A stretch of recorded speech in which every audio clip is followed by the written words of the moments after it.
Hello, Steve White, Steve Arts 89. Sorry for my arm in the shop, but I've got a bunch of action figures lined up from the last video I did.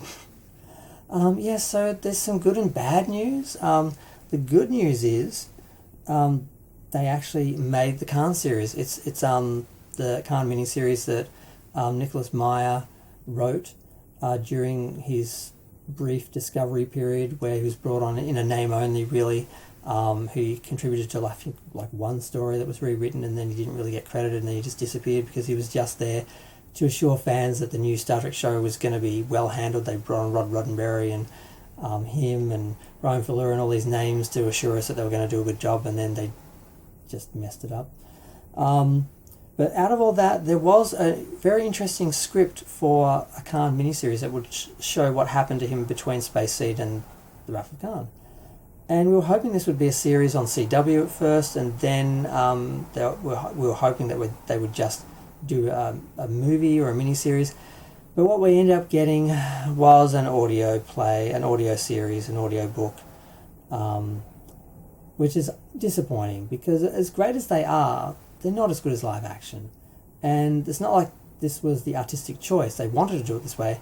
They just couldn't get the money. Paramount, CBS wasn't interested in doing a Khan series. They'd rather spend hundreds of millions of dollars on a 32nd century Discovery era stuff at Academy which no one wants than do a Khan miniseries or a legacy series, which is what people want.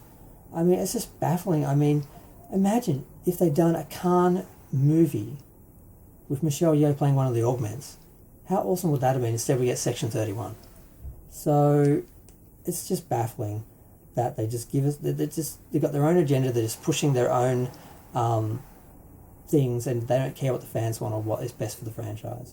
So yeah, so the news here really is that, because we knew they were making this, it was happening, what they talked about, but they've actually finished it, because obviously audio productions, they're not that long, because you don't have to have the design, pre-production era, you don't have costumes and sets, and you can just bring the actors in, and it just basically takes as long as it takes them to read their lines.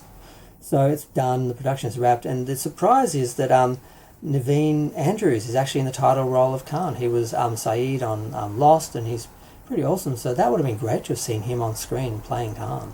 But no, we just get the voice. And I mean, yes, it is, look, audio dramas, they're their own thing, and if that's your artistic choice, that's great. But if you just take it as a sort of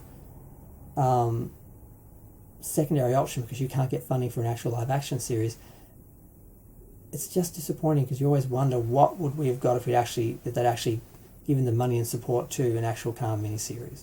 So it's like good and bad. It's like, yes, they got this done, here it is, and this great actor's in it, but we could have had something else, we could have had something better. And it just baffles me that they would pour all this money, because when the streaming wars was happening, they were throwing all this money into IP like Star Trek, and they wasted so much money on Discovery and Picard and Strange New Worlds and Prodigy and Lower Decks. That, imagine if they'd spent that money on an actual Star Trek series, or like Legacy, or maybe a Starfleet Academy set in the 23rd or 24th century, where we could see our favourite characters as cadets, or the 25th century, seeing them be mentors and teachers, and that would be a way to get all the legacy actors back into the show, while still having like a new cast. And they could have made it work. It could have been interesting. I'm not against Starfleet Academy as a concept. I thought they should have done it years ago, but the way they've done it in the 32nd century, rebuilding a destroyed Federation because